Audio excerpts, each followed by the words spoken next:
Hi guys, welcome back to my channel. In today's video I'm going to walk you through my process on how I've drawn the pine needles that this little robin is sitting on.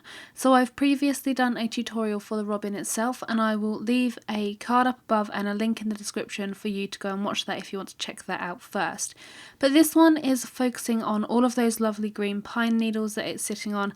It's a very different texture to the feathers and different parts within the bird, and I know a lot of you have actually asked me to do tutorials on different textures like this, so I thought this would be a really perfect opportunity to demonstrate how I would render something like this. I also have the full tutorial in real time, so you've got 5.5 hours of drawing this robin. I have that available over on my website as a PDF package for you if you want to follow it along and be able to recreate your own robin. So again, I'll leave a link in the description for that and a card up above of where you can go and purchase that. All of the materials that I've used in this portrait and the colours are listed in the description below for you as well if you want to recreate it without using the tutorial or anything. But anyway, let's get into drawing this robin. So when I'm drawing pine needles or grass or leaves or anything, I have to think of it in a different way as the feathers, because obviously the feathers have a very fluffy texture, whereas grass and leaves and everything are very smooth, they're very shiny. So you need to apply a very different technique to how you would render those other textures. So I apply my layers in exactly the same way. I work from light to dark and I always work in that way. So I'm putting down my lighter layers. So for this I actually went straight in with a green pencil, and I only actually used 2 green pencils to recreate these pine needles. So the colours that I used were an earth green from the Polychromos, which is what I put down as a base layer first, and I also used a moss green from the Caran d'Ache Luminance pencils. So you can see that the way that I start is I just gently outline the pine needle. So I'm going around the pine needle with the earth green pencil. I'm just going around the very outer edge just to get that shape in, and then I'm very lightly shading the inner bit of the pine needle as well. So I use very light pressure on my hand to create that, and I'm just applying a smooth application of colour down there. Once I've got that, then I can go in and start to add some other colours. So these pine needles have hints of yellow. There's also hints of really bright white towards the ends of them as well. So for the yellow colour, I used a light yellow ochre, which I've used throughout the robin as well. I used that and just accented a few of those really yellow areas. So I've layered that directly on top of our earth green, which was our base layer. And then I've also gone in with some moss green, and then I've burnished and blended everything out with a white pencil. So the white pencil that I like to use for burnishing and for blending in that way is the Caran d'Ache Luminance white pencil. I find that one's really nice and creamy, and it blends both the Luminance coloured pencils and the Polychromos coloured pencils really nicely. So that's my white coloured pencil of choice.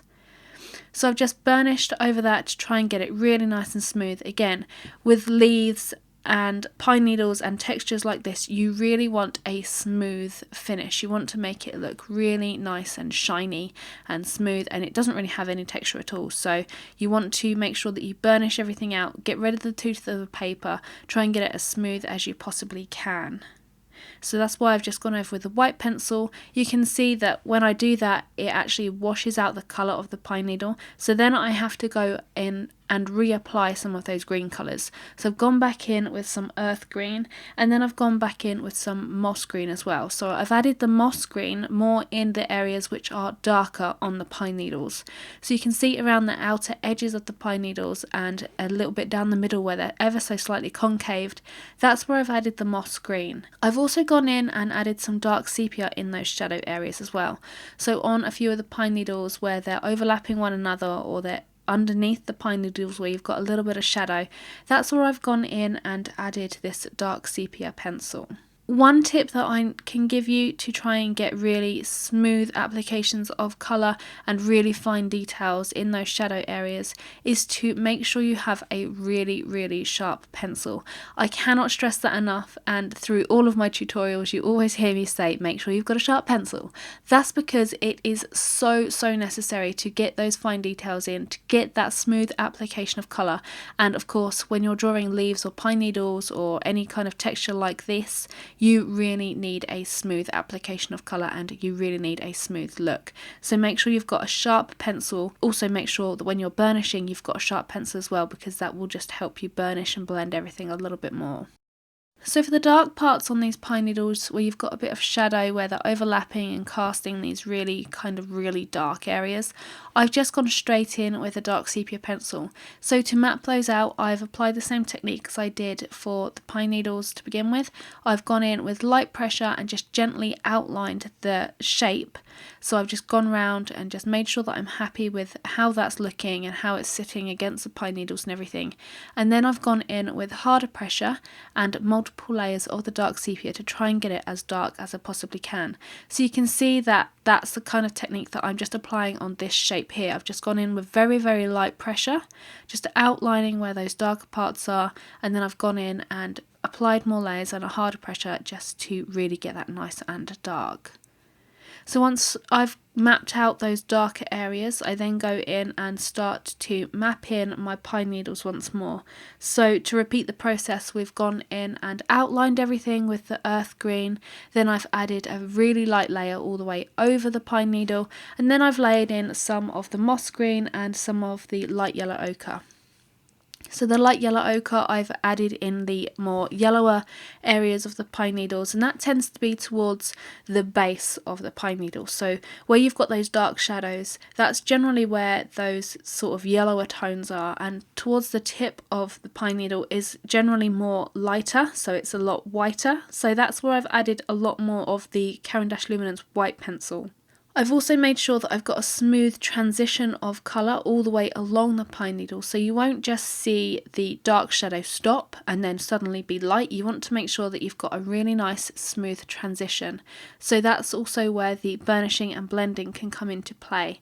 So when you create a smooth transition of colour, you want to apply a bit more pressure where you've got the darker area of colour. So if we take one of the pine needles, you've got the one at the bottom here where you've got a bit of a yellow and it transitions into the white. You want to apply a bit more pressure to your pencil at the base of the pine needle, so you're using a little bit more pressure through your hand, holding your pencil a little bit closer to the tip, and then as you're coming along the pine needle towards the tip of the pine needle, then you want to lessen the pressure on your pencil. So you want to loosen your grip on the pencil, you want to hold it more towards the end as well. If you hold your pencil towards the end, you actually limit the amount of pressure you can put through your pencil, so it's really great technique for blending. So you want to hold your pencil as far back as possible if you want to create a really light layer. So that's what I'm doing. I'm just applying more pressure where you've got that darker, more saturated colour, and then lifting the pressure on my pencil towards the tip, so where you've got less saturation of colour, where it's really kind of washed out. And that's generally just the process that I apply across the whole of the drawing. So I haven't actually finished these pine needles in this time lapse, but this kind of technique of mapping out the dark areas and then also mapping out the shapes of the pine needles is what I will apply across the entire drawing. So mapping out those dark patches, as you can see now, just using that dark sepia pencil just to get in the shapes of those darker areas, get the shadows underneath those pine needles as well, using really light pressure and then going in and adding a harder pressure, and then using the lightest green, so the earth green, just to really flesh out the shapes of those pine needles, and then going in and adding in all of my midtones and then re-strengthening the darks. That's the process that I will apply across the entire drawing of this. So it's pretty simple. You just want to make sure that you get a really nice smooth texture, and you get that by burnishing and blending your colours. You want to create multiple layers, so you don't just want to add like 2 or 3 layers, because that won't get you a really smooth, realistic look. You want to add more layers than that. You want to keep building on your colours, you want to keep burnishing and blending, and that's how you're going to render a natural looking leaf or pine needle or blade of grass. You can apply this technique to anything that's sort of the texture of a leaf or a plant or anything. Well, that's basically all I have for you today, guys. Just a really quick one of how I would actually go about rendering this texture. If you like this video, then please give it a thumbs up and leave me a comment down below of what other textures you would like to see me draw and create a tutorial for you guys. I'd really love to know your feedback on that one, of what you actually want to see. If you haven't done so already and you're new around here and you liked this content, then please subscribe to my channel and tick that bell icon as well to be notified of all of my future videos. Don't forget to follow me on all of my social media accounts. I'm on Facebook, Instagram and Twitter, and I will see you in Monday's video. Bye!